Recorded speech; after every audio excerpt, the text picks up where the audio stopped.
So Khalid Barakat goes too easy on China. He goes too easy on China. He's not hard enough on China.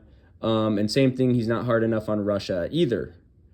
And here's the thing about the person who interviewed him, Saheli Chowdhury. Saheli Chowdhury is a known Chinese puppet, folks. Saheli Chowdhury will shill for Zionist China basically all day. Okay? Saheli Chowdhury also shills for the Zionist president of Mexico, Claudia Sheinbaum, right? So that's who we have to know who's interviewing, right? And this is after the interview. This is what Saheli Chowdhury wrote. The active about Khalid Barakat. The activists criticized Russia and China for their quote-unquote poor role. Motherfucker, China and Russia are literally promoting genocide. And we're going to get to an Ibrahim Abed article in a bit, the one that I've recently or regularly cited, frequently cited. China needs to understand that it could play a better role and more supportive role in our region. Same goes for Russia. Those are such tepid criticisms. My criticisms are way more harsh. We know that both countries take their own interests into consideration first, but that cannot be at the expense of our interests and those of the people of our region.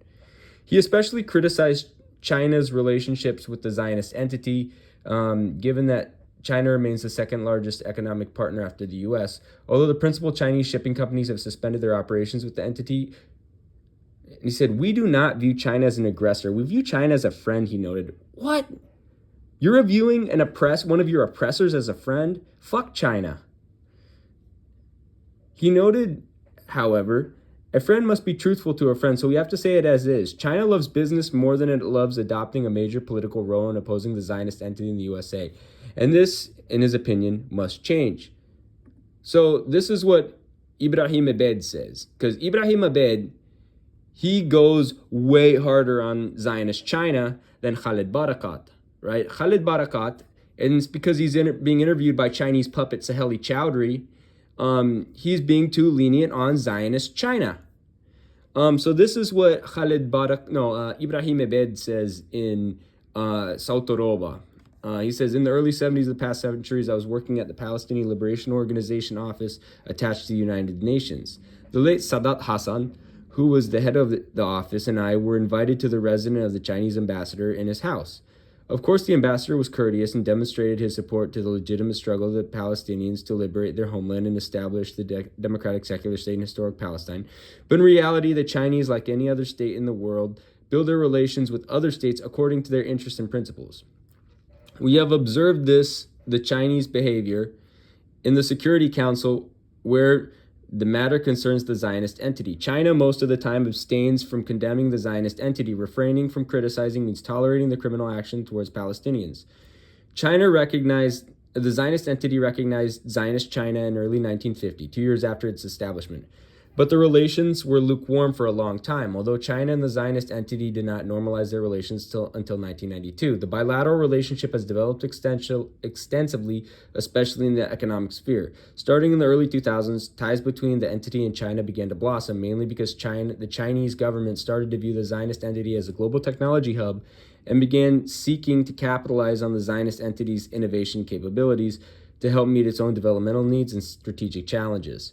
Since 1992, China and the Zionist entity have developed increasingly close economic ties and technological links.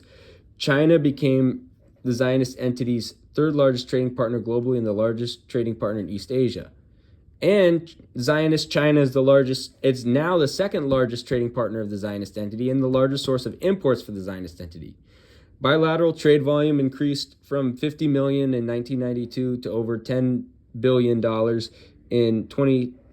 Although Netanyahu has visited Zionist China 4 times and the relationship with Zionist China has become stronger politically and economically, all principles are gone. By 1979, China had begun to deal with the Zionist entity more pragmatically and less ideologically.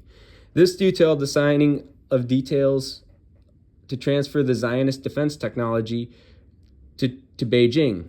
In June 1990, the two countries opened de facto embassies. The Zionist Liaison Office of the Zionist Academy of Sciences and Humanities in Beijing and Zionist Beijing, and the Zionist China International Travel Service Office in Jaffa. By January 1992, the two countries had established full-fledged relations. Over the past 31 years, the China-Zionist entity economic relations have grown significantly. While bilateral trade stood at $50 million in 1992, it reached its $22.8 billion in 2021, according to China's Bureau of Statistics. In 2021 to 2022, China replaced the United States as the Zionist entity's top source of imports, and the Zionist entity added China's currency, the renminbi, to its foreign reserves. The attitudes of China, Russia, and the USA are similar and identical based on self-interest and profits. These unjust positions and the constant continuation of genocide taught the resistance in Gaza a lesson not to depend on others to liberate Palestine. And the events in Gaza taught the world a lesson and revealed that the Zionist entity is a settler colony, colonialist settler entity that must end and be replaced by a secular democratic Palestine in all of historic Palestine. Any individual, establishment, or state that deals with a Zionist racist entity or befriends it is considered a partner of genocide in Palestine. Boom. Ibrahim Abed is way more revolutionary than Khalid Barakat. Khalid Barakat, he's so soft and so tepid on Zionist China. In comparison with Khalid Barakat, Ibrahim Abed, he pulls no punches, right? He basically ideologically slept the Chinaman in this article, right? He slept Zionist China in this article, whereas, and it's probably because Khalid Barakat is being interviewed by Chinese puppet Saheli Chowdhury. Khalid Barakat is too easy. He goes too easy on China, way too easy. His criticisms on China are too freaking tepid, right? And also, China is no friend of Palestine. If China was actually a friend, they would have zero relations with the Zionist entity, right? What did Ibrahim Abed say on this? Any individual, establishment, or state that deals with the Zionist racist entity or befriends it is considered a partner of genocide in Palestine. So Saheli Chowdhury is a liberal Zionist and a puppet of China. And she has a pattern of this behavior. And notice that she's interviewing Khalid Barakat and not Ibrahim Abed, right? So we also called out the way China and Russia uphold the United Nations resolutions regarding Palestine in order to justify their ambivalent actions on the issue, especially in a situation where the UN-based international system has failed in its duties. Again, international law serves Zionism. This rhetoric about the United Nations resolutions that China and Russia sometimes try to talk about is just rhetoric. We want to see real actions, Barakat stressed. 1 year of genocide and war crimes against the people of Gaza. And honestly, what did China do? Did they even try to stop the Zionist genocide and war crimes? The only forces that are confronting the Zionist and U.S. aggression are Yemen, Iran, Syria, and the Camp of Resistance and the international anti-imperialist movement. And even then, Iran has a history of Zionist normalization. And I think Sautoroba has even an article about that. Let's type that in the chat search.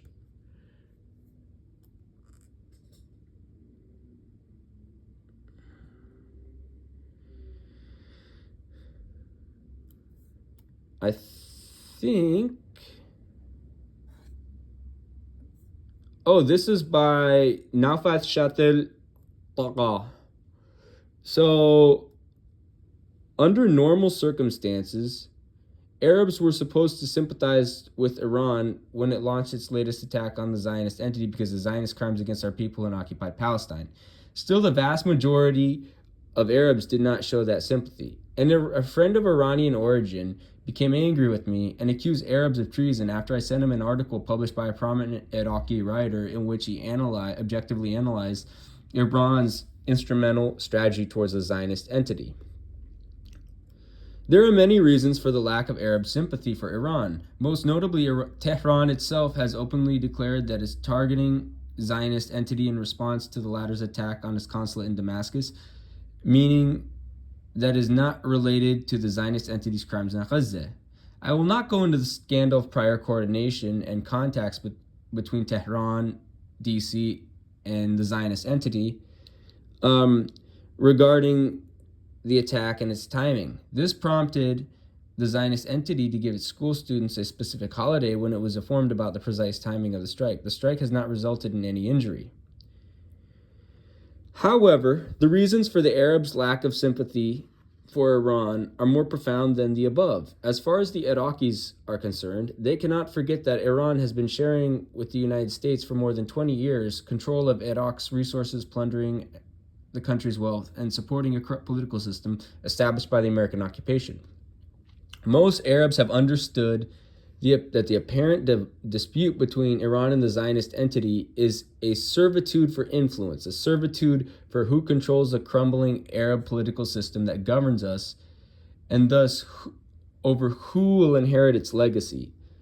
What is happening today is an absolute servitude under the cover of an apparent dispute over the future of a nation between a malevolent Persian neighbor who dreams of reviving a defunct empire and a Zionist entity, a settler colonial racist Zionist entity that dreams of occupying our lands and exterminating us all, just as it is doing today to our people in Gaza. Today, both sides, the Zionist entity and Iran, realize that their sick dreams can only be realized through understanding the harmony with the superpower, and this may explain what happened and what will happen. And this was translated by Ibrahim Abed, and it was by Nawaf Shat al-Taqa. So, again, Khalid Barakat, weak on China, 2 weak on China, 2 weak on Iran. Again, it's good that Khalid Barakat is criticizing China. But again, we have to understand who is interviewing him, and it's Chinese puppet Saheli Chowdhury. The position of China is specifically lamentable, Barakat opined, because China's own Taiwan issue has many similarities with Palestine. China is not willing to give an inch from Taiwan, yet the Chinese are asking us to give away 78% of Palestine to the Zionists, and they talk about two-state solutions, he commented. They have a one China policy. We respect that. We have a one Palestine policy as well. Palestine is ours from the river to the sea. So every time we hear a Chinese official talking about this two-state solution, it really bothers us. It hits us in the heart. China needs to stand up for principles, not just for interests, but also for principles. China is not looking at our region in a strategic way, he noted. I think they are calculating from their relationship with the U.S. when we can see that the current U.S. is not what it was 30 years ago. He also highlighted the position of Russia, which has 1.5 million citizens who have Zionist citizenship and live in the occupied territories, aka occupied in 1948 Palestine, stating that Russia understands what the NATO and the U.S. are trying to do with the Ukraine war to push Russia into despair and siege and isolation. He added that the Russian leadership must realize that this is precisely what the Zionist regime is trying to do in Palestine and broader West Asia. It is good that Russia and China are strengthening their bilateral economic and military relationship, but it is necessary for them to understand that this has to reflect on our region as well. So again, he's another BRICS grifter. Khalid Barakat does a tiny mini grift for China and Russia, but he's just not, he's too tepid. His criticisms on China and Russia are too tepid. I mean, compared to and Iran, his criticism on Iran's too tepid. I mean, compared to what Nawaf Shat al-Taqa and Ibrahim Abed say, I mean, they make him look like, they make Ibrahim Abed and Nawaf Shat al-Taqa, they make Khalid Barakat look like freaking Bernie Sanders at this point, right? I mean, he's too soft on Russia and China. Too soft on Russia and China. And I blame Saheli Chowdhury. Saheli Chowdhury, she has been a long time puppet of China. She's been a puppet of Mexico. She's promoted all sorts of liberal Zionists. So, yeah. Saheli Chowdhury has promoted Zionist China and Zionist Mexico. And she's promoted Claudia Sheinbaum. And she's promoted Xi Jinping. And you can't trust people like that. You can't trust people that promote China, Mexico, Russia, Iran or Brazil. And that's a fact. Or South Africa, for that matter. And that's a fact. So there you go.